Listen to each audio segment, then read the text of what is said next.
Good evening, Garden City. I'd like to call to order our regular scheduled council meeting for Monday, April 8th, 2019 at 7 p.m. Our first order of business is our opening ceremony, which consists of the national anthem, followed by the Pledge of Allegiance, followed by a moment of silence for those service members that have given their lives while defending our country. Helping me today with the Pledge of Allegiance is Douglas Elementary fourth grade student Andrew Baxendale. He is the shining star at Douglas Elementary this month, and he is going to lead us in the Pledge of Allegiance right after the national anthem. Would everybody please stand?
I pledge allegiance to the flag of the United States of America and to the republic for which it stands, one nation, under God, indivisible, with liberty and justice for all.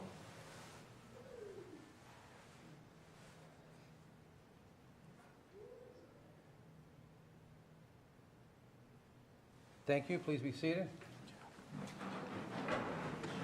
Amen. Let's give Andrew a hand for helping us with the Pledge of Allegiance.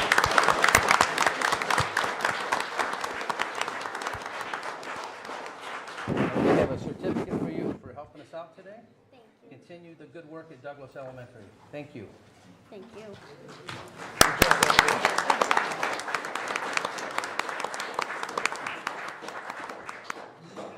Mr. Miller, can you take the roll, please? Mayor Walker. Here. Mayor Pro Tem Jacobs. Here. Councilmember Lynch. Here. Councilmember Squires. Here. Councilmember Earl. Here. Councilmember McCarge. Absent. Show Councilmember McCarge absent and excused, please. And Councilmember Kerwin. Here.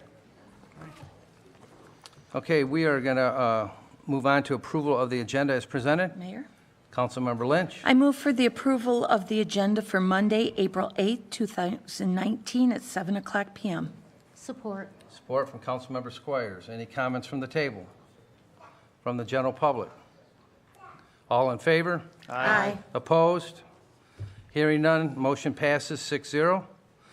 We'll move on to item 5, recognition. I'm going to call up the fire chief, Chief Harmon, to the podium.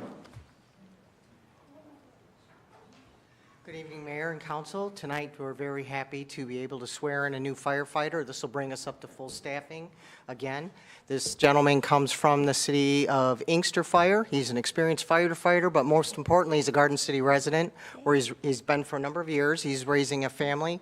He's being supported today by his wife, Chelsea. He has 2 small children, Scarlett and Jameson, and his mother and father are here, as well as his mother-in-law and his sister-in-law. Pinning his badge on tonight will be his wife, Chelsea. He's also a paramedic, and he started his orientation today. It'll be about a 40-hour orientation, and then he's going to be assigned to a shift, and we're very happy to have him. Okay. Mr. Castleberry, firefighter Castleberry, front and center.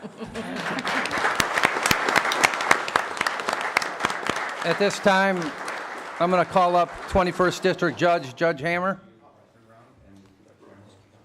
Give me just a minute to put on my robe. And I do this. I'm taking a minute to do this because it's very important, just takes us time to remember that instead of just hiring firefighters and police officers, they're appointed, sworn in as officers. Once again, to remind us that they're not just employees. In the law, we often refer to police officers and firefighters as community custodians or community guardians because they truly, like I say, are officers. They are officers of our city. And as I said, much more than employees. So, having said that, I'll step up and have firefighter Castleberry, please raise your right hand. I, Curtis Castleberry, do solemnly swear to perform my duty as a firefighter for the city of Garden City to the best of my ability. To serve the citizens of the city of Garden City with compassion, courage, and integrity. To serve my commanding officers with respect and dignity. And to uphold the laws and constitutions of the United States of America, the state of Michigan, and the city of Garden City. So help me God. Congratulations. Thank you.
I just wanted to recognize his brother and firefighters and some retirees and all the police that came out to see our guy get sworn in.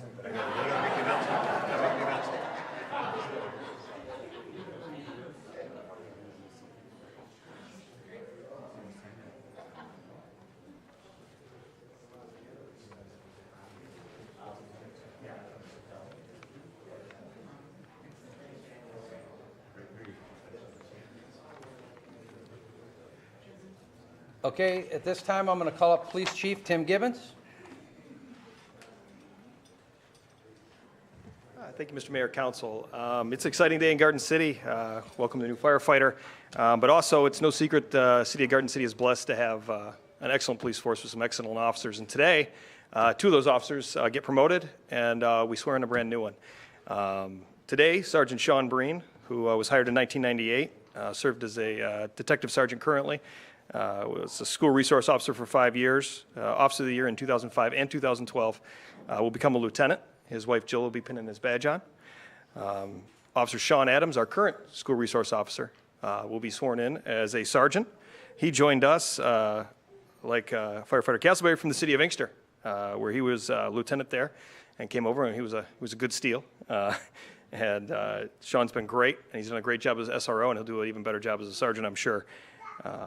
And then last but not least, we'll be adding a new officer, Dylan Perrin.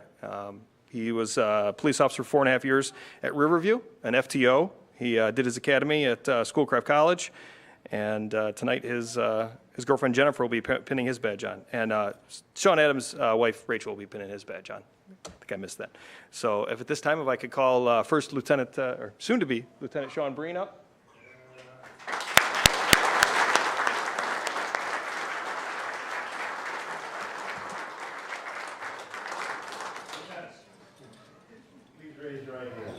I, the undersigned Sean Breen, have been duly appointed to the rank of Police Lieutenant, have been duly appointed to the rank of Police Lieutenant of the City of Garden City, do hereby solemnly swear that I will uphold and defend the Constitution of the United States of America, the Constitution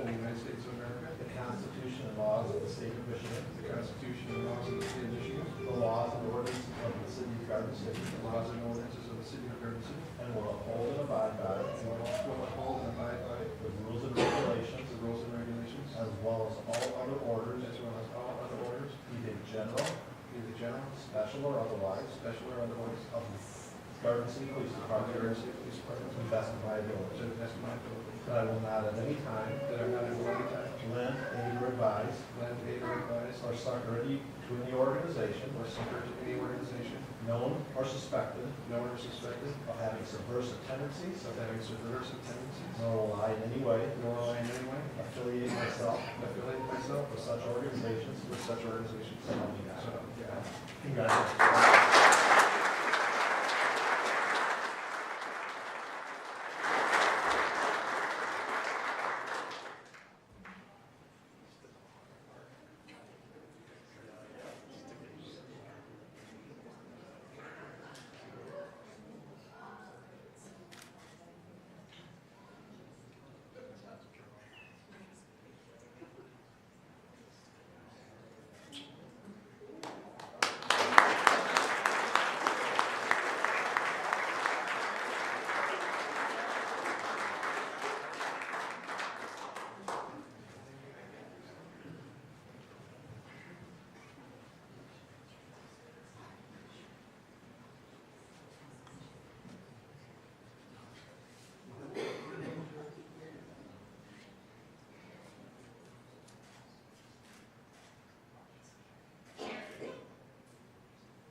All right, if soon-to-be Sergeant Sean Adams could make his way up here.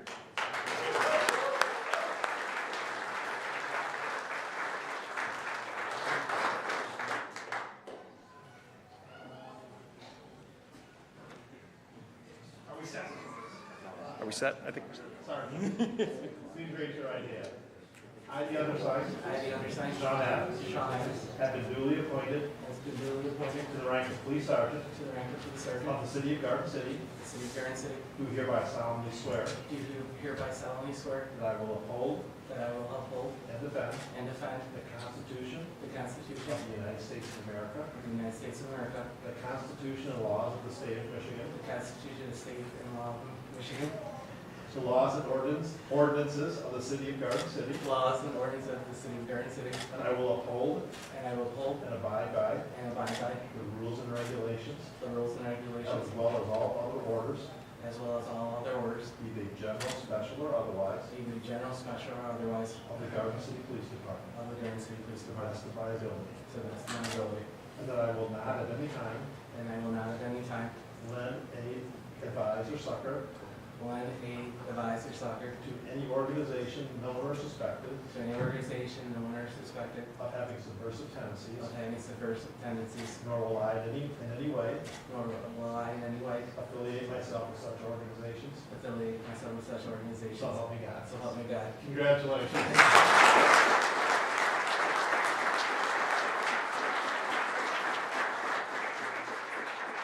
Sean's wife Rachel can come up and pin his badge on. I forgot to encourage Jill, but Rachel, feel free to take out any latent aggression for all the nights he wasn't home.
last but not least, our new guy, Dylan Farron. Come on up.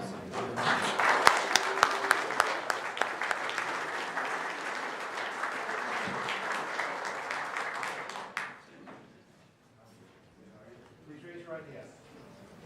Repeat after me. I, Dylan Herron, I, Dylan Parent, do hereby solemnly swear hereby solemnly swear that I will uphold and defend that I will uphold and defend the Constitution of the United States of America, the Constitution of the United States of America, the Constitution and laws of the state of Michigan, the Constitution and the laws of the state of Michigan, the laws and ordinances of the city of Garden City, the laws and ordinances of the city of Garden City. and I will uphold and abide by I will uphold and abide by the rules and regulations, the rules and regulations, as well as all other orders, as well as all other orders, be they general, special, or otherwise, either general, special, or otherwise, of the Garden City Police of Department, the Garden City Police to Department, the best of my ability. to the best of my ability. That I will not at any time I will not at any time lend, aid, advise, or succor lend, aid, advise, or succor to any organization known or suspected to any known organization or suspect of having subversive tendencies, of having subversive tendencies, nor will I, nor will I in any way, in any way affiliate myself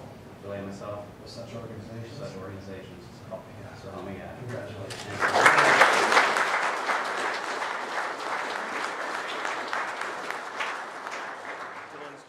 Dylan's girlfriend Jennifer.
Thank you, Mayor and Council.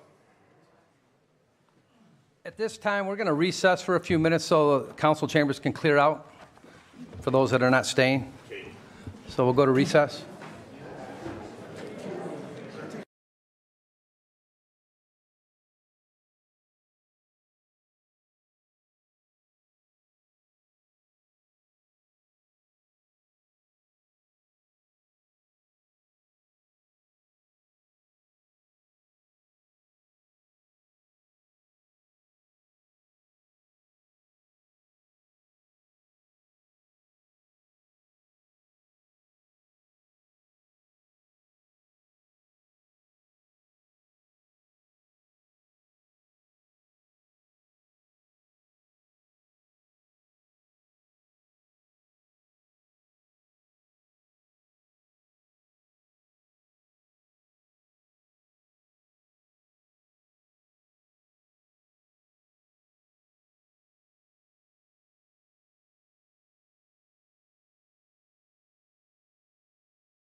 Okay, at this time, I want to call the meeting back to order. We will move on to item 7, comments from state and county officials. I see we have Mr. Peterson here from State Representative Jewel Jones's office. Mr. Peterson? First, I want to congratulate the officers for their promotions, Officer Breen and Adams, and then the new hires, Castleberry and Perrin, for joining the department. I think it's wonderful, and it's great that you have a public celebration of these officers. They provide a tremendous service to the community. Good evening, Mr. Mayor, council members, City Manager Daugherty. First, I want to give a shout out to Dan Plamunden.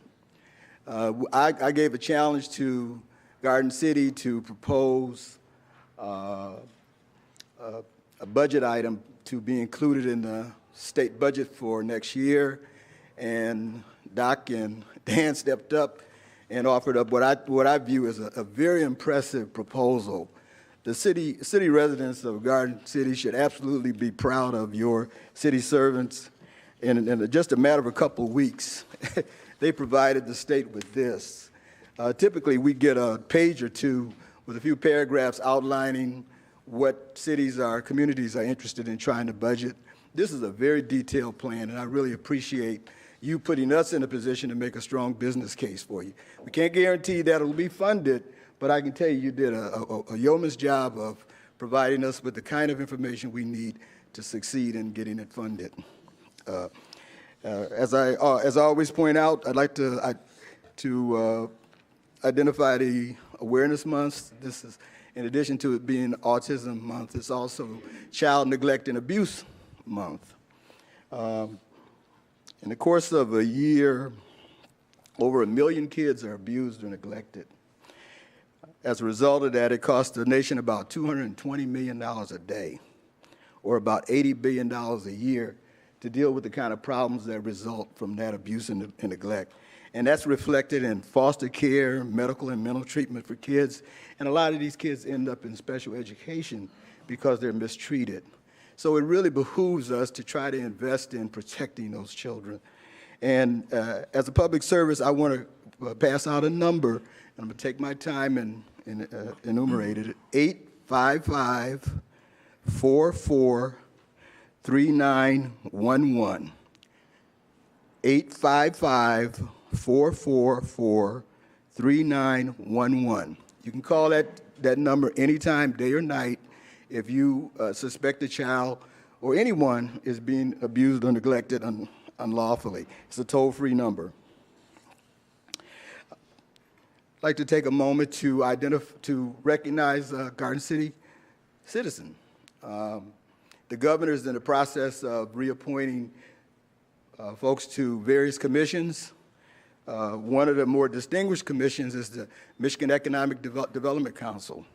And one of your local residents, Mr. Thomas D. Lutz, has been appointed to the executive board of that committee.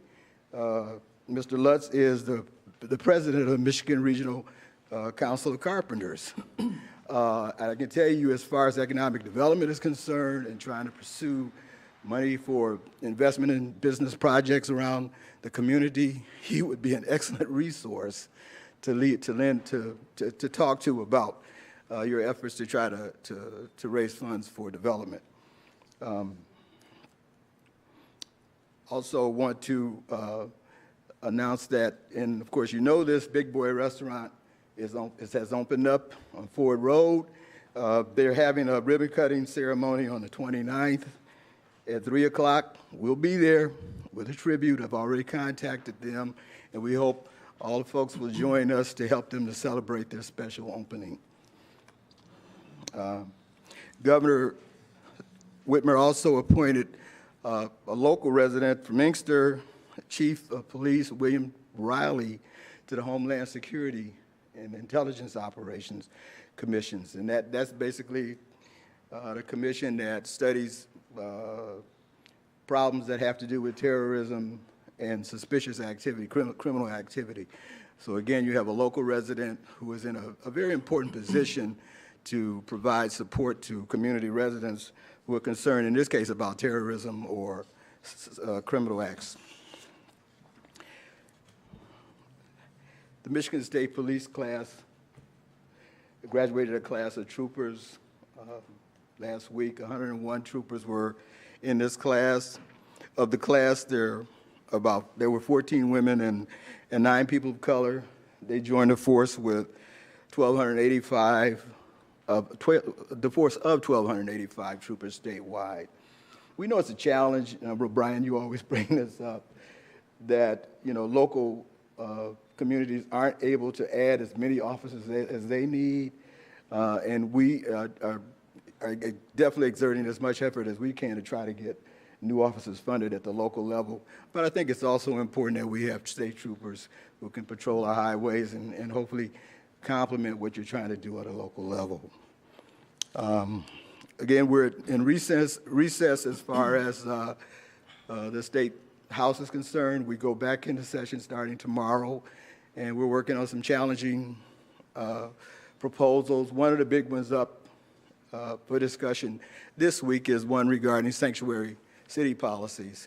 I know that's probably not as much of an issue for Garden City because you don't have a large immigrant population, but it is a very pressing challenge for the state and the federal government to deal with. The whole question of whether or not local law enforcement should get engaged with federal officials to apprehend, detain, and house undocumented persons from other countries. The Democratic Party has taken a position opposing this legislation, but we respect the opinions of others, and we look forward to hearing from you and listening to how you express your thoughts on this particular problem. In closing, this week, April 11th, is the rep's birthday. He'll be 24 years old. I think back to when I was 24 years old. It brings back a lot of memories. But he's 24. We're celebrating in Lansing. The Michigan Association of Counties is offering a special complimentary birthday party for him at their offices on Thursday from 10:30 to 12. If you happen to be in the area, please don't hesitate to stop in. Thanks, and that's all I have. Thank you, sir. Next, we have from Wayne County Commissioner's Office, Mary McClendon.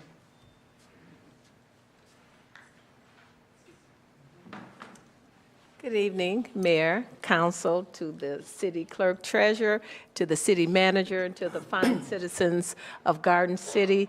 Most of you know me. I'm Mary McClendon from the Office of Wayne County Commissioner Glenn Anderson. And it's always a pleasure to be here in the fine city of Garden City. I want to commend you for the promotions of your first responders, as well as the new hires of your first responders as well. So that's always a great addition. We certainly need them, and we appreciate them. I just want to say to you that one of the things that's coming up with the commissioner is the free senior appreciation dinner. And of course, it's for the real seniors, okay, not the AARP seniors. I think you're a senior at 49 with AARP, but this is for the real deal. For those that will be 60 and over, that party is for them. It's appreciation dinner. It's Wednesday, June the 12th at 7 p.m. And for those of you who attended last year, I'm sure you had a ball and you want to make sure that you get there this year. And it's for the first 300 seniors, So you have to RSVP. And the phone number is 313-224-8855. Again, 313-224-8855.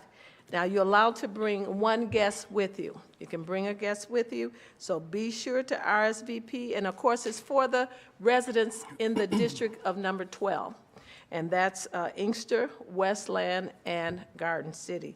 So be sure to get your RSVP in right away because it's 300 over the entire district, and you're going to have a good time.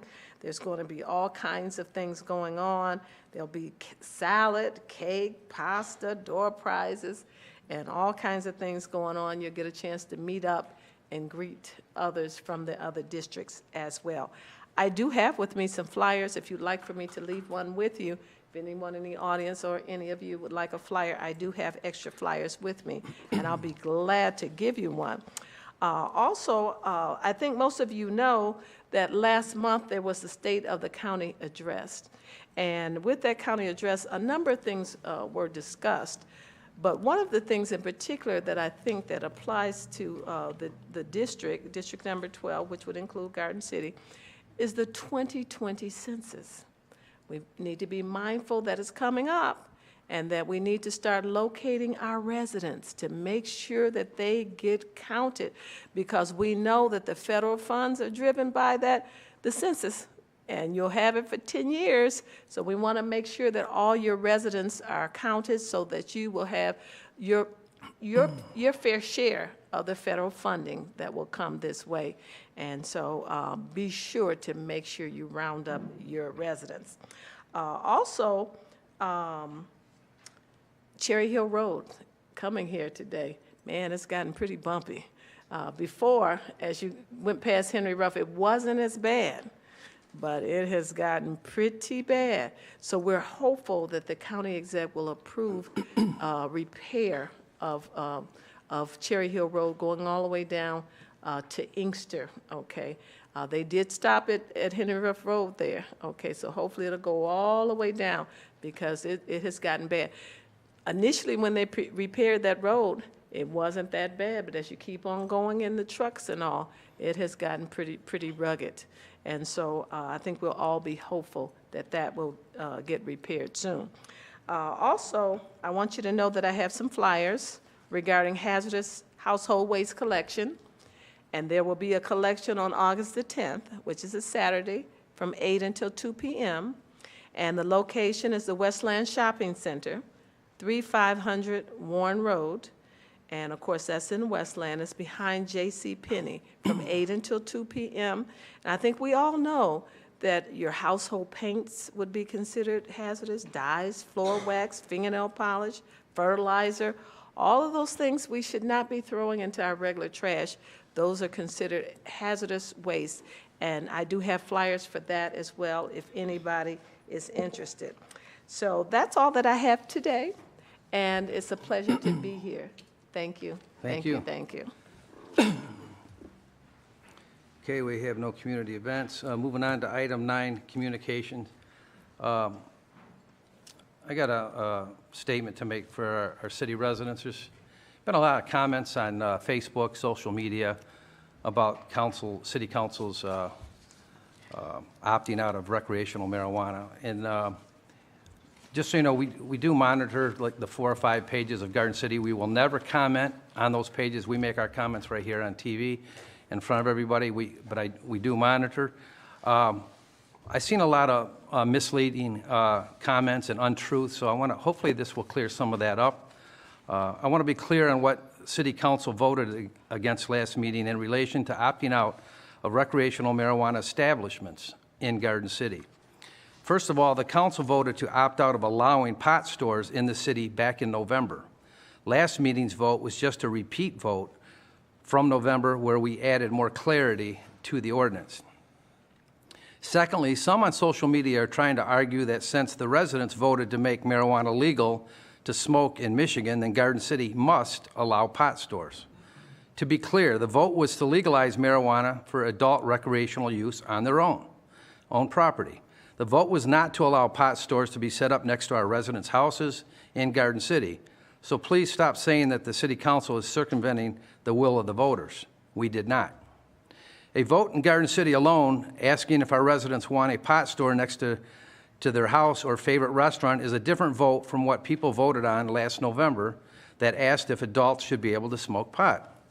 Therefore, the city is in compliance with the vote because people can smoke pot in their own home, but by law you cannot smoke on the street or anywhere else away from your home. You cannot smoke while driving a car or being in the car.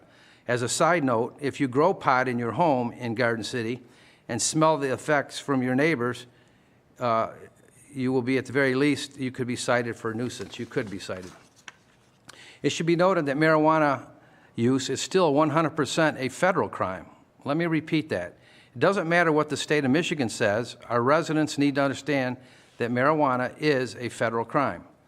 To quote a councilman in the city of Farmington, another city that has opted out of selling recreational marijuana in their city, the councilman said, "I can't in good faith support a business that is federally prohibited from opening a bank account. Pot stores cannot put drug money into a Federal Reserve Bank, so it is a cash business. Marijuana sales is a federal crime, period." People on Facebook are saying we should allow recreational marijuana stores in Garden City because they will fill up our empty stores and they will make millions of dollars we can put towards our roads. First of all, let me explain how sales tax works. No matter how much money our businesses make, all of it goes to the state, and then a portion of it returns to Garden City based on our population. That means if Garden City didn't allow pot stores, but Canton did, we would make about the same amount of money from the sales tax. By the way, like us, Canton also opted out of selling recreational marijuana. So the state of Michigan makes all the sales tax from our businesses and then sends back a small amount to the cities based on population. So essentially, Garden City would see no increase in sales tax money. But even by opting out, we will still get a piece of whatever sales tax is made by the state from pot stores in other cities. So yes, by opting in or opting out, Garden City will still benefit from whatever pot sales there are in the state of Michigan. To be fair, there's a separate excise tax of 10% to the state on recreational marijuana stores, of which 15% of whatever is remaining after the state spends whatever it wants will go back to the cities selling recreational pot, based on the number of stores in each city. That 15% will be determined after the state is finished funding its own administration and research projects, and cities with more stores will make more money, whatever that would be. For Garden City to make any money from the 10% excise tax, we would need to hope that the state doesn't keep too much of it in the first place, and then we would be competing with the big cities such as Detroit and Ann Arbor to get a piece of whatever is left over, based on the number of stores we have. Nobody knows how much money, if any, will actually be sent back to the cities. Most cities don't believe there will be much left over after the state is done keeping their own share of the money. But it should be noted that medical marijuana also had a 3% excise tax that was supposed to go back to the cities, but the state got rid of that last month. The medical marijuana excise tax that the state promised to cities is now gone. How long will it be until the state ends the recreational marijuana excise tax and the cities are left with nothing? As I mentioned earlier, marijuana is a cash business. It doesn't take much imagination to wonder how much of that cash business is paid in taxes to the state, with the hope that some of it will come back to our city. All cities opting out seem to be doing so for several reasons, including there's very little money to be made by the cities opting in, and the state keeps changing the rules. At this point, the state still doesn't have its act together on what is allowed as far as pot stores go. To quote the city of Wayne, after Wayne also opted out of selling recreational marijuana, there's just a lot of things administration thought was unclear at this point on the state level with recreational marijuana. I believe Garden City is acting appropriately by waiting to see what the final rules are. Otherwise, we will be stuck by allowing pot stores around Garden City in areas that the state may later decide to not allow where residents don't want them. For the Facebook people that say Garden City should just opt in and see how it goes and then opt out, it doesn't work that way. Clearly, they don't understand the law. Once we allow the stores to open, we can never stop those stores from operating because they would be grandfathered in. There is no opting out after the stores open. In case you didn't know, city zoning rules limit businesses from being put anywhere they want. Such rules limit stripper bars being next to schools. Deciding on what businesses are acceptable in Garden City and where they can be placed is a complicated decision.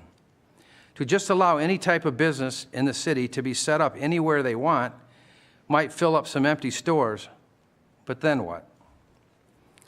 If in Garden City we quickly see 20, 30, 40 pot stores set up on Ford Road, Middlebelt, Warren, Inkster, Merriman, then what does Garden City become? Since cities throughout the region are not allowing pot stores in their cities, does Garden City become known as the pot city? How ironic. People go to Garden City to buy their pot. But then, what happens next?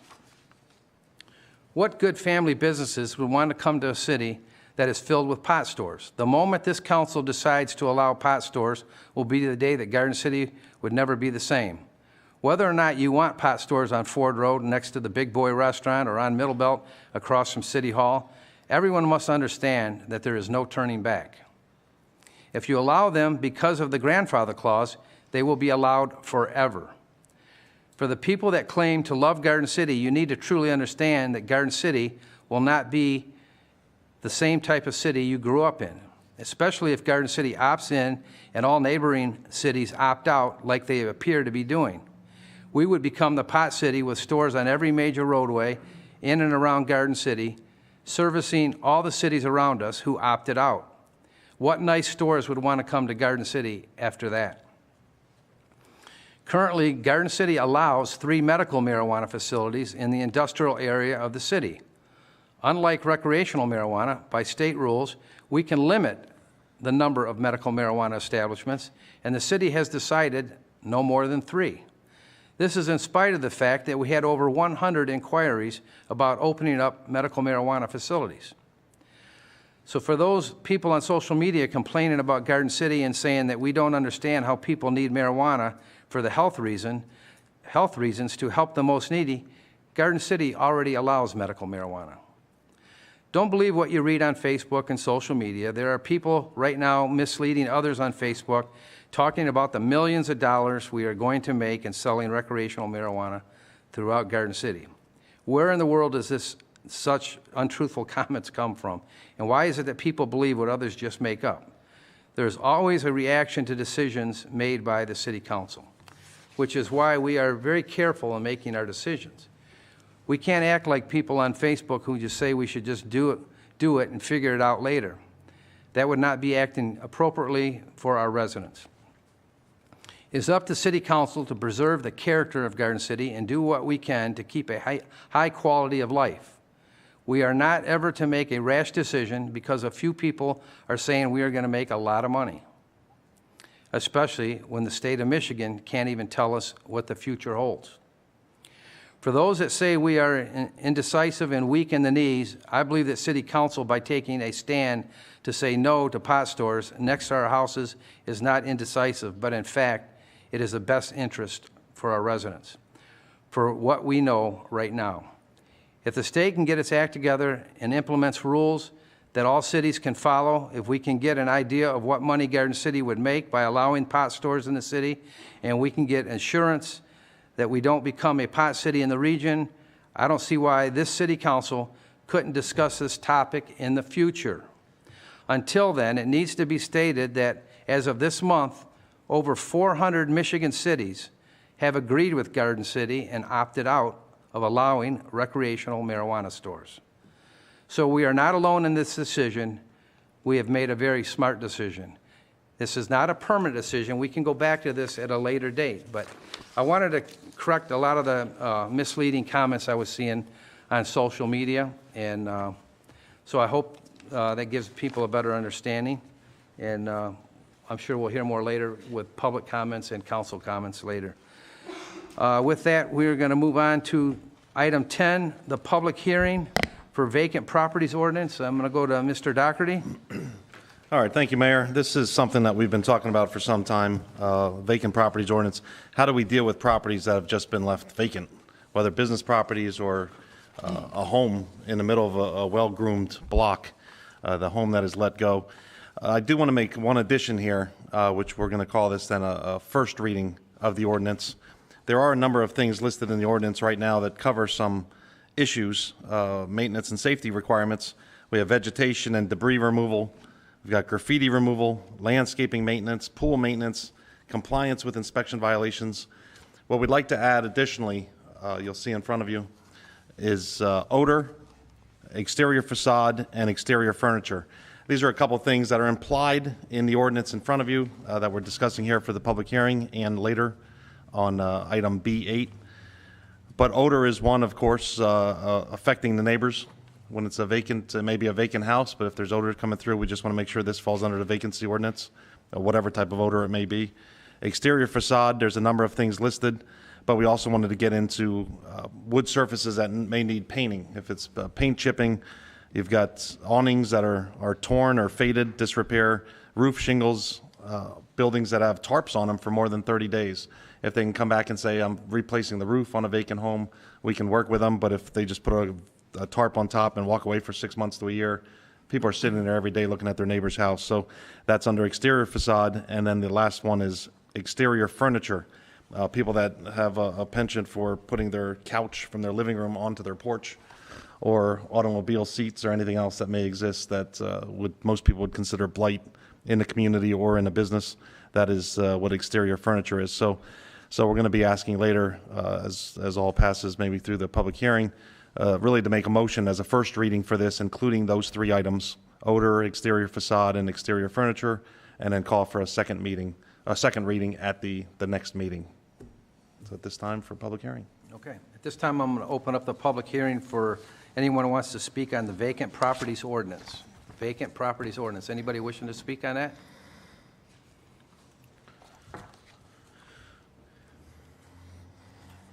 Okay, seeing none, I will close the public hearing. Move on to item 11, the consent agenda. Mayor, Councilmember Lynch. I move for the approval of the consent agenda, items 11A, 1, 2, and 3. Support. Support from Councilmember Squires. Any comments from the table? From the general public?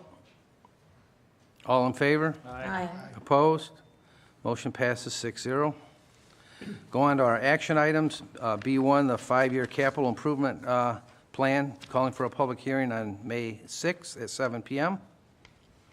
Mayor? Councilmember Squires. I move to consider a proposed 5-year capital improvement plan, CIP, and to call a public hearing for Monday, May 6th, 2019 at 7 p.m. Support. Support from Councilmember Kerwin. Any comments from the table? From the general public? All in favor? Aye. Opposed? Motion passes 6-0. Item 2, property conveyance. Mayor? Councilmember Lynch. I move to introduce the attached ordinance intended to convey properties obtained as part of the 2018 Neighborhood Stabilization Program, right of first refusal, and to call for a public hearing on April 22nd, 2019 at 7 o'clock p.m. Support. Support from Councilmember Kerwin. Any comments from the table? From the general public? All in favor? Aye. Opposed? Motion passes 6-0. Item 3, replace handheld water meter reading device. Mayor, Councilmember Kerwin. motion to approve the purchase of one Trimble Ranger handheld device and cradle for $7,940 and a MRX 920 mobile data collector for $7,443 from Ferguson Waterworks. Support. Support from Councilmember Lynch. Mr. Miller, you want to advise the residents on this? Yes. Good evening, Mr. Mayor, members of the council. This is a request before you to replace a handheld reading device and also an MRX, which is kind of a mobile data collector. Currently, the water department has 2 handheld pieces of equipment and 1 MRX mobile reading device. They're both were purchased in 2000, so they're approaching 19 years of age. And each mobile device, the handheld, is not reading properly as we go down and use those mobile devices for spot reading.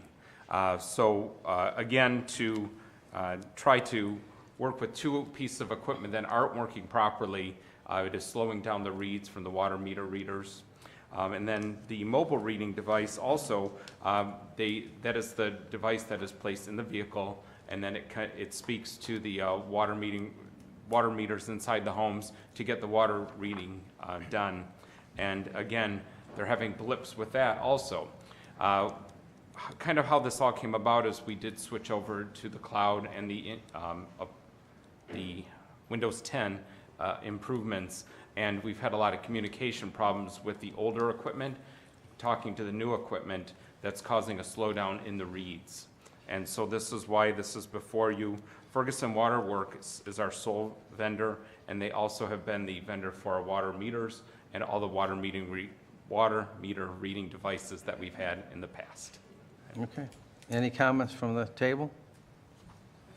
From the general public? All in favor? Aye. Opposed?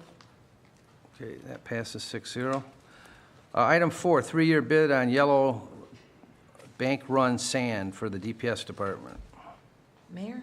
Councilmember Lynch. I move to approve the 3-year contract with Ellsworth Industries of Plymouth, Michigan for yellow bank run sand per the bid process. Support. Support from Councilmember Squires. Mr. Omen, you want to come up for the next 3? Are these all related to water main breaks, the sand, aggregate that's coming up? And The yellow bank sand, we use this for backfilling water main breaks, sewer repairs. okay, Ellsworth Industries was the lowest bidder. They've been providing that service since 2010. right. It's for the residents so they know, understand what we're doing. I think we understand that. Any comments from the table? Are we From- getting a good price? Excuse me? Good price? Oh, Compared yes. to years past? Yep. Went up a few cents, but From the general public? All in favor? Aye. Opposed? Okay, that passes 6-0. We got another one, so just hang tight. Number 5, 3-year contract for miscellaneous aggregate. Mayor, Councilmember Kerwin. motion to award the 3-year contract for miscellaneous aggregate to Ellsworth Industries of Plymouth, Michigan, per the bid process. Support. Support. again, gravel 21AA, we use that for road base, sharp sand, masonry sand for building structures. Okay, Ellsworth Industries again. okay. Any comments from the table? From the general public? All in favor? Aye. Opposed? Hearing none, 6-0 on that one. And number 6, 3-year contract on excess waste removal. Mayor? Councilmember Squires. I move to award a 3-year contract for excess waste removal to Ellsworth Industries of Plymouth, Michigan, per the bid process. Support. Support for Councilmember Kerwin. You want to explain? This one? The waste removal, all the spoils from water main breaks, concrete from repairing roads, asphalt, big logs from the trees we cut. Okay. Okay. Any comments or questions from council? From the general public? All in favor? Aye. Opposed? Hearing none, that passes 6-0. Item 7, sidewalk gap program, City Parks proposal for design and bidding services. Mr. Doherty, you want to discuss it? This is, I really got into the sidewalk program this past year as we looked at some of the needs for some sidewalks that need to be replaced, as well as the gaps that we have throughout our neighborhoods. And one of the things we really notice is the biggest gap is by the city of Garden City, which is our park system. As you go from one edge of the park to the other, the homes have sidewalks, but our parks do not. So this is a request to move forward on the engineering, put a program together that we're able to bid out to put sidewalks in along all of our different parks that do not currently have sidewalks. City Park, Rotary Park, Kiwanis Park, Muller Fields, Manor Park, Maplewood Center, soccer fields.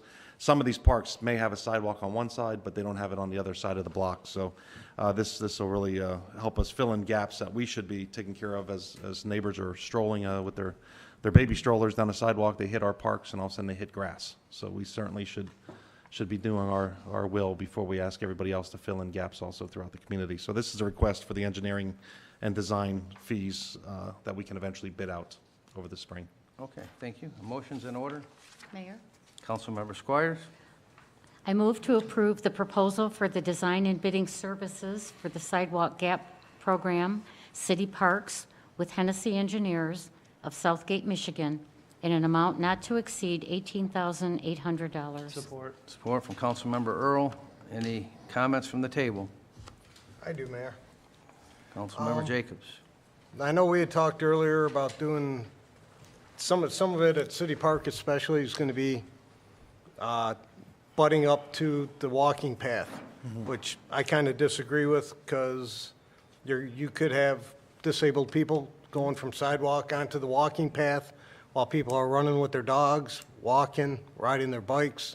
And at this rate, we're at $500,000 to do all these parks as is, which I hope we're doing concrete. Because I disagree with us doing asphalt and then telling the residents they have to do concrete. That doesn't seem fair to me also. But again, I don't think we should be butting up a sidewalk into the walking path. Walking path, to me, is a separate entity. It should be kept separate and not trying to integrate maybe a disabled person from someone that's running. Or just a senior that's going out for leisure walk around the sidewalk and having to try and get into the path. Yep, the other day, the mayor pro tem and I were looking at Google Earth, looking at the maps, and there are, especially City Park along Cherry Hill, there's areas where the jogging path kind of winds in close to the sidewalk, or close to the street, and then comes back out. We discussed, should we just add on to that, touch that, and then bounce off of that when it disappears? So we can certainly look at the designing to make sure that they are two separate ones. They may be next to each other in close proximity in some areas, but certainly other areas they're not. That's what he's bringing up, which is definitely a good point. Thank you. Okay, any other comments from the table? From the general public? Yeah, I got a comment. Please, come up, state your name. Name's Kevin Lapoda. I live over in Catherine. I noticed that some of our street crossings are done with the ADA access points, and they're missing. Are we just done with that whole program, or are we going to go back and fill that in? I believe the correct answer is, as we do the streets, we put those in, correct? Because and with my street, it's a good street, and I don't see you redoing it anytime soon, and none of the corners are done in my area. Brian? Good evening, Mayor and Council. As part of the road program that we are doing, we are replacing all the sidewalk ramps to current ADA compliance. There are very few ramps in the city that are to current ADA compliance, and obviously it's an expensive task to do that. But as we continue doing the road program, we are required to replace those to ADA compliance as we do those road programs. And if there's any damage to any ramp, or say for whatever reason, we have to replace a ramp on one side of the street, we're required to replace the ramp on the other side of the street, regardless if we're doing work on that side of the street or not. We have to make it ADA So compliant. to his question, if his street is okay and it's not going to get replaced, but there's no ramps, will they go do ramps on his street or no? No, it's not, at this time, no, we do not propose to do It's only any. when they're doing the roads? Only, yes, unless we at some future date include it into What the about sidewalk replacement program. I thought we were doing some of those on the 4x4 program, if we were in that neighborhood. That I don't know. Certainly, we can add that. I was going to ask, do you have any idea how many? Is it half the city's intersections, or, I mean, we could be talking I about would a lot have of- to look back. I think we did look at that a few years back as far as how many. There are quite a few. We can come back to Yeah. the council with a report. I can definitely Yeah, have could you get that. us a report and a cost to do that? I can do that, yes. Okay. Yeah, I'd also like to add that in my area, which is called Cherry Hill Point, there is no ramps because we're all low curbs. So, there's no ramps, it's curb right to sidewalk. And there are places where the sidewalk dips below the curb, and that's what I'm concerned about. Okay, we'll look into it. Thank you. Just to add, there are several, especially on the asphalt streets, there are several intersections where no ramps exist at all. There's quite a few intersections like that, too. Okay. Any other comments? Mr. Moeller?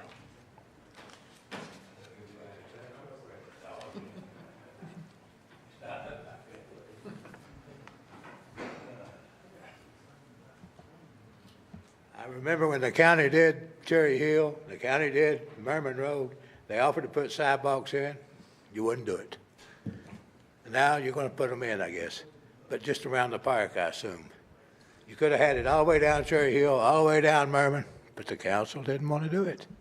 And I got another question on the rest of the roads. When you redo the roads, are you filling in the gaps in those neighborhoods? And the people going to pay for them, right? Not me, because I had to pay for my own. But that'll be charged to the homeowners if they don't have a sidewalk. No, that is part of the project itself. There you go. I know. I'm paying for I theirs know. now.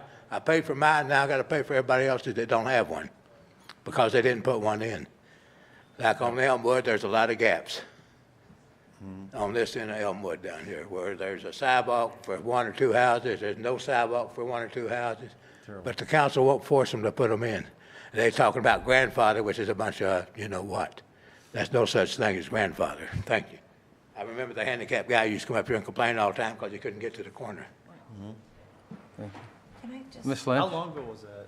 Just a real quick comment, the sidewalks you were talking about around Garden City Park, they weren't free to us. We had to pay for them, and at the time, we didn't have the money. Not paying for everybody else now. Yep. And you still have to pay for them. So, I know they went free, but they're cheaper. Anybody else from the general public? All in favor? Aye. Opposed? Motion passes 6-0. Item 8, vacant properties ordinance. This was the subject of our public hearing earlier in this meeting. Mayor, Councilmember Earl. I make a motion to approve the first reading of the vacant properties ordinance, including additional sections of odor, exterior facade, and exterior furniture, and call for a second reading on April 22nd, 2019. Support. Support from Councilmember Kerwin. Any comments from the table? From the general public? All in favor? Aye. Opposed? Motion passes 6-0. Item 9, intergovernmental agreement. Councilmember Lynch. I move to approve and allow the mayor to sign the attached addendum to the 1995 and 2003 intergovernmental agreements between the City of Garden City and the 21st District Court regarding the elimination of retiree health care for all employees hired after July 1st, 2009. Support. Mr. Doherty, do you want to make some comments on this? Thank you, Mayor. This is more of a housekeeping piece. Some time ago, the City Council made a decision, working with the unions, to go back to 2009, July 1st, 2009. Anyone hired after that would not be have the opportunity to take retiree health care. The court's contracts, this 1995 and 2003, refer to the benefits package of pretty much what the city is offering to others. We will do the same. So they have kind of in name only been opted out of the retiree health care up to this point. We have a great working relationship with the judge and the courts. So they came to us at the same time of saying, you know, well, let's just make this official since we don't get it anyway. So that's really what this whole agreement right here is, basically that one item to say the employees that were hired at the courts after 2009 do not get retiree health care, just like the rest of our employees. So the judge is working with us on this one to make sure we look appropriate between all of our union contracts and agreements. Okay. Any other comments from the table? From the general public? All in favor? Aye. Opposed? Hearing none, motion passes 6-0. Okay, at this time, we'll move on to public comments for items that were not on the agenda. Anybody wishing to speak, please come up to the podium, state your name, the street you live on, and the city you reside in, and there is a 3-minute time limit. It is your opportunity to make a comment or a statement. It is not the time to go back and forth with council members. Yes. Hi, Tracy. I'm on Cardwell, next to the hospital. I'm coming before you guys. No one else knows besides my family. I did not take my medication today to show you what a hard day I have. In about 2 minutes now, my body is going to be in convulsions right now. CBD oil with some THC in me helps my Parkinson's. Here I go. I have Parkinson's. I have been over 3 years now. I just now started taking the CBD oil, and do you know I had to travel 26 miles to Ann Arbor and 26 miles back in hopes that I get up in the morning and I'm able to drive there to get my medication, because Michael J. Fox Foundation also states that the medical marijuana, and it's not pot, it's cannabis, it's legal marijuana. It's not pot. You're making it sound so bad. It's not. I would rather see someone, for people like me, to be able to go and get my stuff that I need to be able to be normal for one day, to be able to go outside and do yard work. Or how about watering my flowers without face planting in the grass? Do you know I cannot walk downstairs? I can't go down to do my laundry unless I have someone to help me. I'm 50 years old, and I have to worry about legalized CBD oil. It's more than CBD oil. It's a +1. I am not on a high ratio. But what I do take, I don't smoke it. I take it under my tongue. I just would like for something to be closer by for people like me and other people like me too that have a medical condition that can have more safety to go somewhere. Because I will not go to Detroit. There's one 6 miles from here in Detroit. Would you send your mother, sister, daughter, brother, anybody down to Detroit to go get your in frail condition the way some people are? Would you send any loved ones down to Detroit to get their medicine? Why can't we have one close by? I just don't understand it. I'm embarrassed because I'm sitting up here in front of you shaking. And everybody says, oh, are you drunk? I'm not drunk. Now I'm going to go home and take my medicine because I won't drive on it either. I'll take it and I stay home. I don't drive on it, but I don't see why we cannot have something closer by for people like me, but we can pull out of the high school and see dildos and vibrators. I don't understand that. I don't understand that. How is that so good for all the young kids and all the parents checking on our city to see nothing but that tawdry store? I'm not saying nothing wrong with dildos and vibrators and all the little stuff you guys want to use, but it shouldn't be next to our high school. Why don't you give us something medical-wise around here? Help out people like me. Thank you. Okay, thank you. Anybody else? I'll go. Oh, okay, all right. My name is Lisa. I live on Bach Street. I am shaking not because of Parkinson's, because I am super nervous. Don't be nervous. I am not a very political person, so I came here to learn as well as to say my piece. So thank you for that informative statement earlier in the meeting. My name is Lisa. I'm a homeowner in Garden City. I work here. I participate in local events, both as an organizer and as an attendee. I grew up in Garden City and will probably live here forever. And I was very disappointed to learn that the city is opting out of recreational marijuana sales, and extremely disappointed to hear of your personal dystopian view of a city that sells marijuana, especially since you can purchase alcohol in the city. I'm a really boring person. I neither smoke marijuana nor drink alcohol, but I see the good outweighing the bad with local legal taxed sales versus in-home, untaxed, unmonitored sales. I suspect unmonitored sales will not ask for identification and proof of age. And those are my thoughts. Thank you for allowing me to share them. Thank you. Anybody else? Hello. Hello. My name is Katie. I live on Catherine Street. I just wanted to express my disappointment for you guys opting us out of something that passed the vote. When I voted yes, I did not vote yes to have my city elected officials turn around and tell me, we know you voted for it and it passed the vote, but you can't buy it here. Your whole speech just seems so negative. You know, I want to see the enthusiasm from you guys that you showed to the roads. When you knew that the residents wanted the roads, you guys worked tirelessly to make it happen.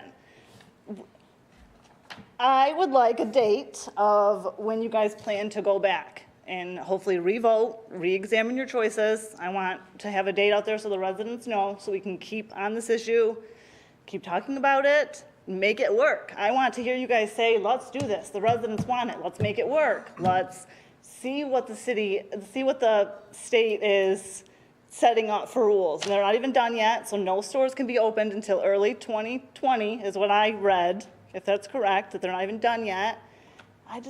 I hope that when you guys re-vote, that you vote with the residents and not against us. Thank you. Thank you. Anybody else? Yes, sir. Good evening, Garden City, City Council, Mayor, Doc, City Clerk. I also came to speak on opting out on Proposal 1. I've been a Garden City resident for 27 years. I'm a painter. I'm a co-founder of a nonprofit, and my newest title that I'm most proud of is I'm a father now. And with being a father comes the responsibility of speaking my mind and standing up for what I believe in. And Katie can attest that I've kind of tried to be as much active in the community as I can. I'd love to work with you guys further on anything you're doing. I've talked to Laura at Maplewood, the building manager there, and worked with her a little bit. And I also appreciate your comments, Mayor Walker. Kind of gave a little bit more clarity than what I had, known before I came in here. I would, like Katie said too, like to know when you guys revisit this issue, or if you guys are even potentially open to kind of like a town hall style. I think you, given your points and maybe even going a little bit deeper on those issues to the people who are in support of this proposal, I think could even clarify even more for people. I don't think all the residents that voted yes on the proposal, happen to watch city council meetings, unfortunately. So being able to have that, and I also think too, I don't want it to be diminished as saying people on Facebook. I think these people on Facebook are residents, and their opinions matter, whether they're speaking on an online forum or they come to the city council meeting. I think their opinions matter. And I just, like I said, I hope you guys revisit that issue. I don't want to see 30 pot shops in Garden City. I don't want to see Garden City become pot city. I don't really think the market would benefit the market. I don't think there's that many marijuana smokers, but maybe I'd be surprised. But again, I appreciate you clarifying that and allowing me to speak. And hopefully I see you guys on city events and can work with you guys. You didn't give your name. Oh, John Eggenberger, sorry. First time speaking at. That's okay. Anybody else?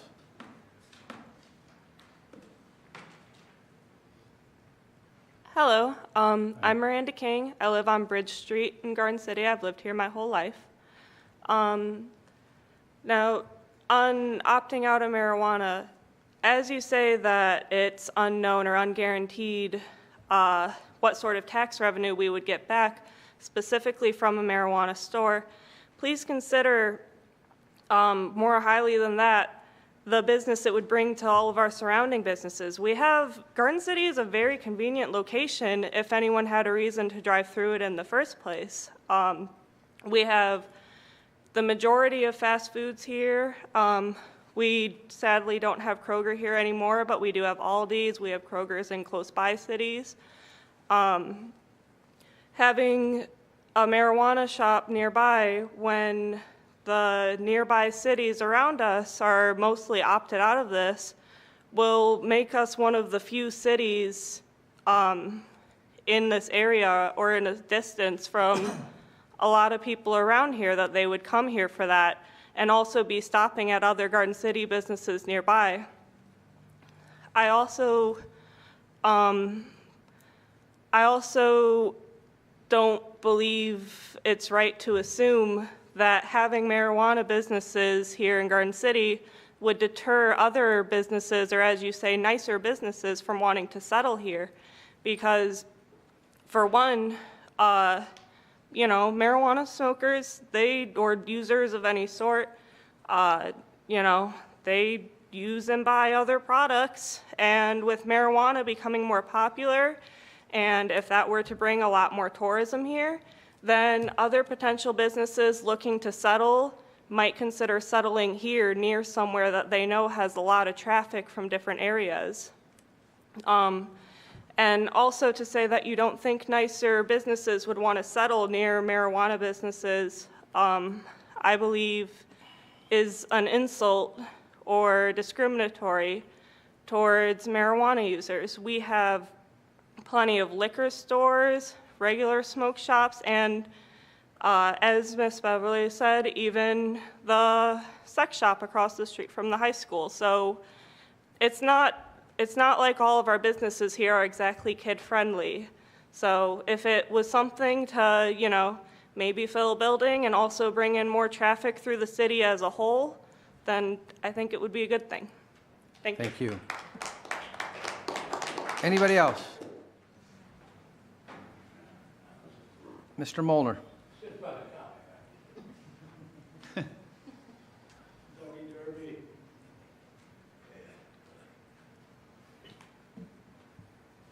I guess I'm more confused about the marijuana than anybody in here. We've got 3 medical marijuana places, I thought. So if you need medical marijuana and you got a doctor's prescription, can't you go there and get it? Okay, that's what was confusing me.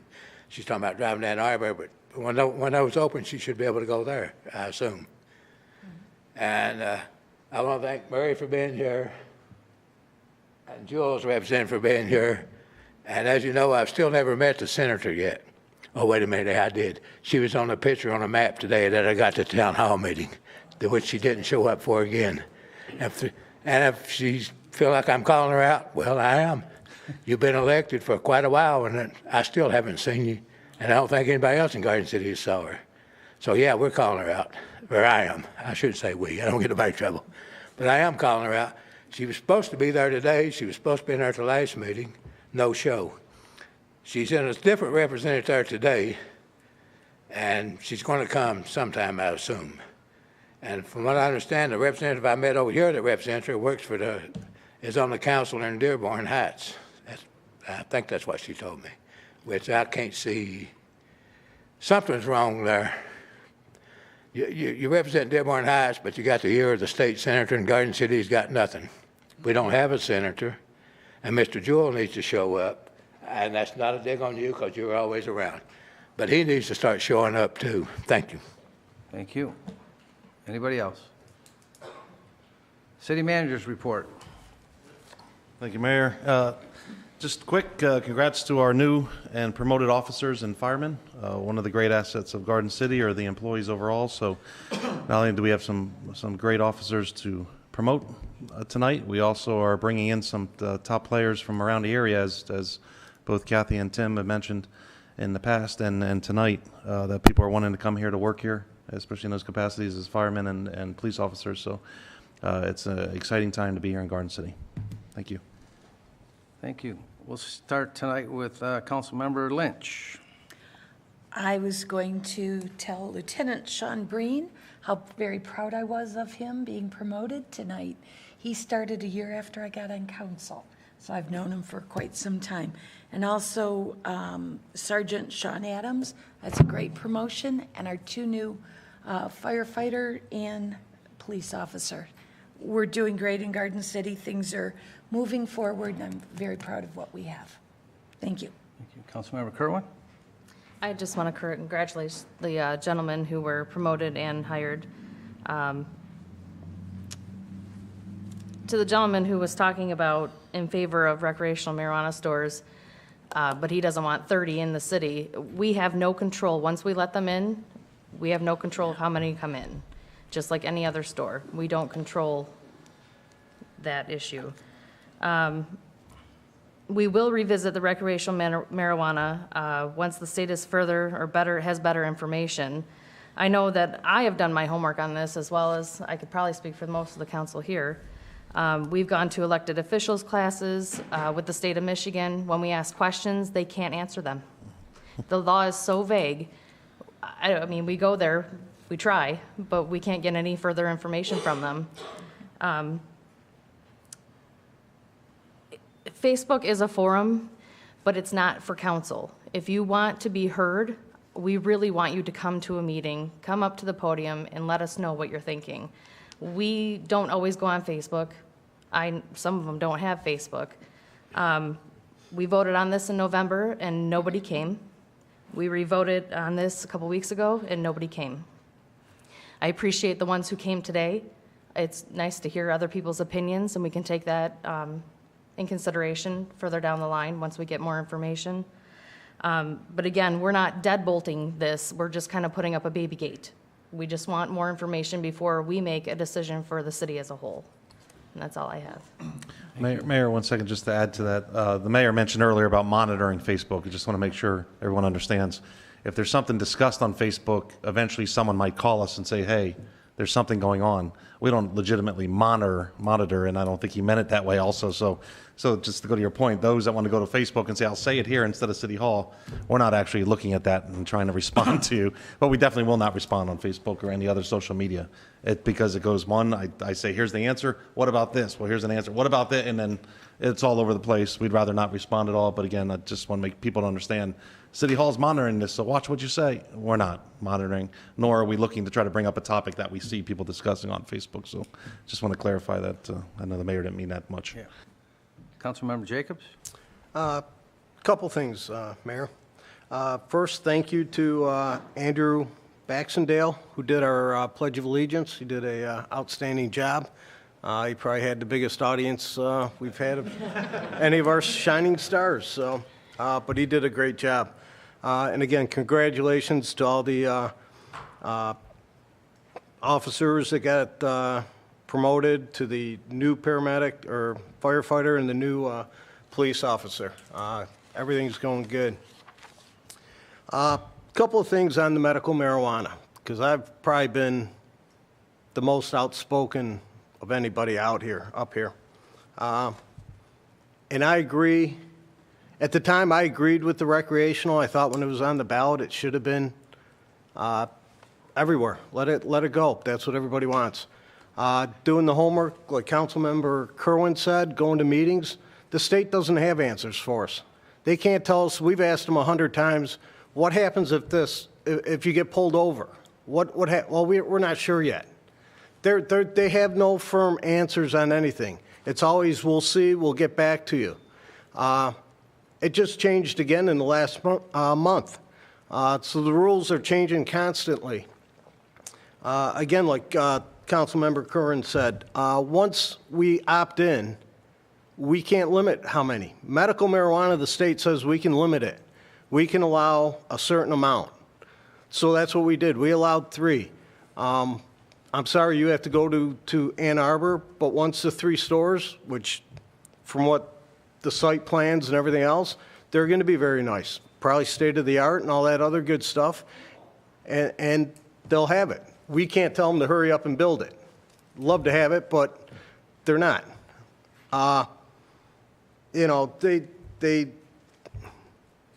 Recreational does not follow from seed to sell. Medical marijuana does. And to me, that's a big difference. If I'm selling out of a dispensary for recreational and the state's not tracking that all the way, they do not know the amount. So when they're saying it's going to get taxed, they're getting taxed on what they're being told.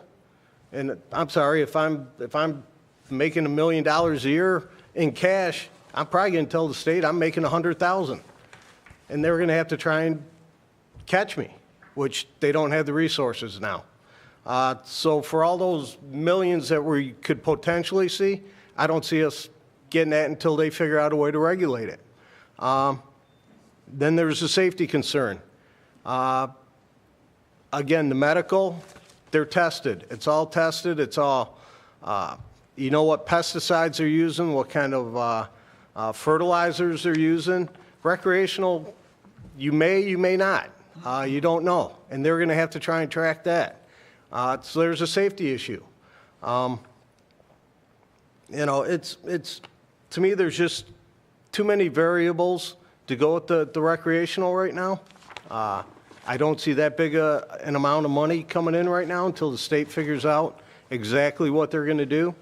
So I'm not opposed to it, but I'm opposed to it right now until someone can answer our questions. And I know nobody out there has them. We don't have them, and no one in Lansing has the answers. So for me, until they do that, we'll let it lie. And I think a lot of other cities are doing the same thing. And I don't like to say we're doing it because Westland or Canton or whoever else opted out. I believe we were probably the first to opt out, just for those reasons. And nothing's changed from now to then. I think other cities are following our lead as opposed to Garden City following everybody else. So my email address is on the city website. If you have a question, instead of Facebook. I will answer anything on the email. I get them, probably better than my phone, so. Nope, ma'am, ma'am, you can't, it's council's time. Yeah, you got it. That's all. Okay, Councilmember Squires? Okay, thank you, Councilmember Kerwin and Mayor Pro Tem Jacobs. You've said pretty much everything. You know, we do need clarity. And if you could be patient, we do have the 3 that will be able to serve you, so you don't have to go all the way to Ann Arbor or go into Detroit. Also, congrats to our new officer and new firefighter, and congrats for the promotion of Lieutenant Breen and Sergeant Adams. And that's all I have. Thank you. Councilmember Earl? Thank you, Mayor. Mr. Peterson, thank you for pointing out the comment about the state police. You know what I'm going to say. You can hire 2 Garden City officers for 1 state trooper, and Garden City officers are in Garden City. The state troopers don't come into Garden City. Although I did see them drive through really fast one day past my house. They are going somewhere else. But I do appreciate the point. My argument has always been, instead of dumping millions and millions and millions of dollars onto police officers that don't help the locals, let's figure out a plan to help the locals. The country got rid of the COPS grants, which is what we used to hire officers for quite a while. So maybe it's time for the state to divert some of that money to help locals who can't hire.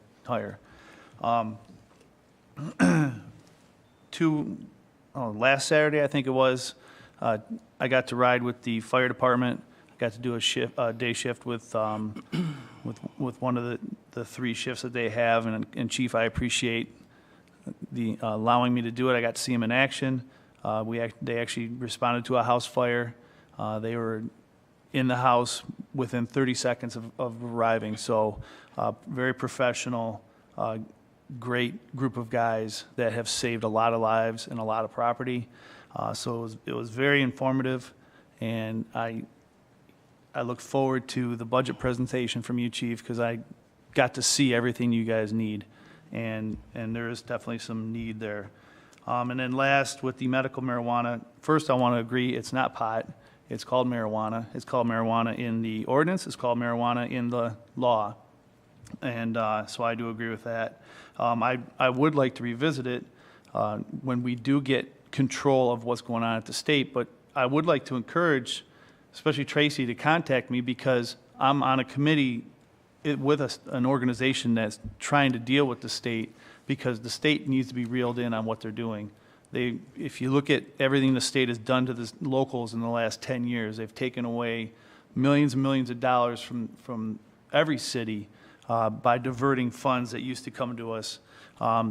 They changed the 3%, like we said. It's a fear that they're going to change to 10% and leave us with only the enforcement aspect and nothing else coming in. So it's going to take citizens to make noise at the state level to get the state to listen, to actually change what needs to be changed. And I think from talking to everybody, we brought in medical marijuana, and I was a proponent of that coming in, because I was hoping we would get some revenue out of it. And I have no problem with bringing in recreational as well, but we have to have a way to make sure everything's regulated. I do agree, too, I wouldn't send anybody into Detroit to purchase it, only because I deal with the shops that are in Detroit, and we've had a lot of violence and a lot of issues there with just that field, because it's unregulated. So I do appreciate everybody coming out. This is the best way to get information, is to either contact us or to come to these meetings. You know, that's great. That's what we hear. So I appreciate it, and that's all I have. Thank you. Thank you. Mr. Miller? Yes, thank you, Mr. Mayor. Tonight I wanted to announce about our spring 2019 Community Shred Day. It's going to be on Saturday, May 18th, from 10 a.m. to 1 p.m. It will be in the City Hall parking lot. One of the things that I certainly like is that you can drop off your food donation for the home pantry. Any non-perishable food items, also toiletries, things like that are needed at the home pantry.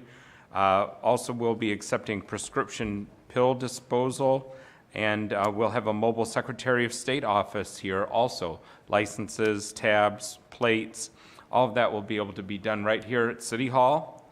Again, it'll be Saturday, May 18th from 10 until 1 p.m. at the City Hall parking lot. Okay. So put it on your calendars. Thank you. Okay, I got a few comments. I meant nothing by using the word pot. To me, it's like saying Coke, soda, pop. They all mean the same thing. Give me a Coke, give me a pop. I meant nothing by that, so I'll clear that up right there.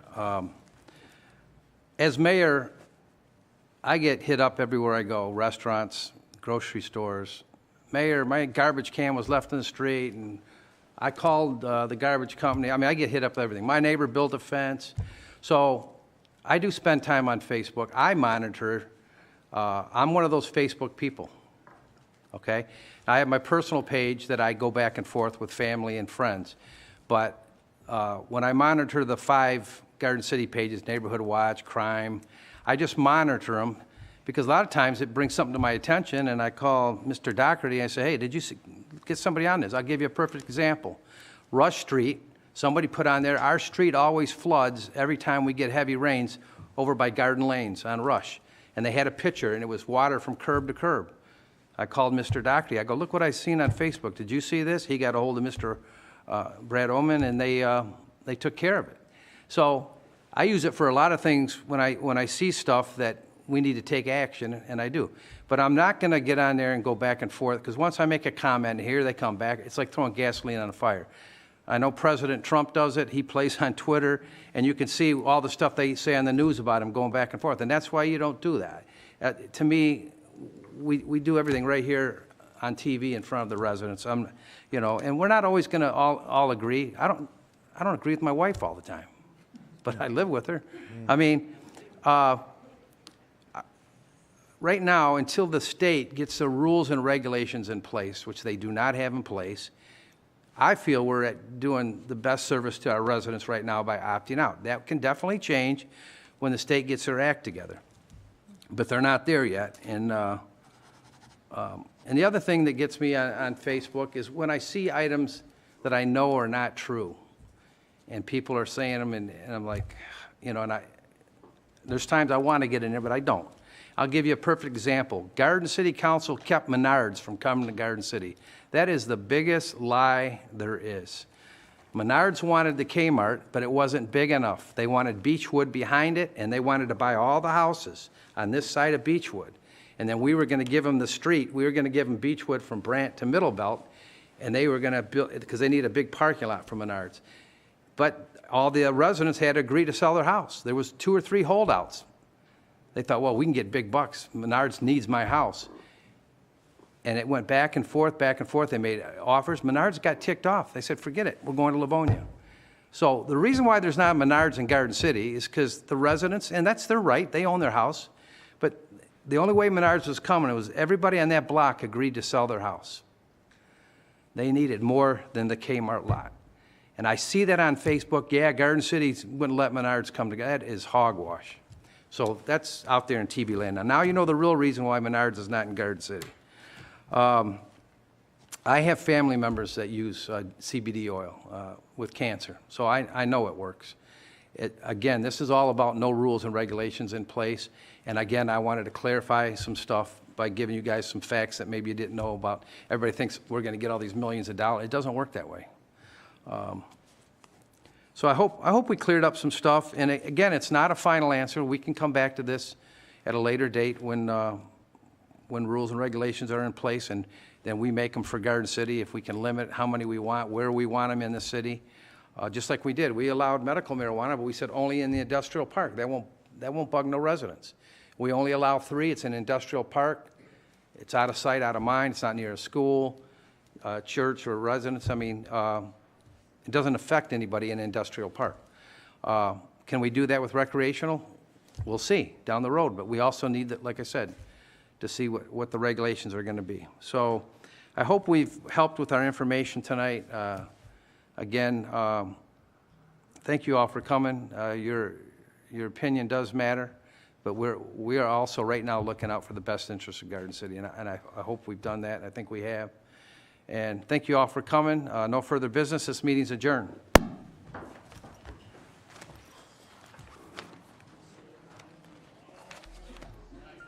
so sick of hearing about my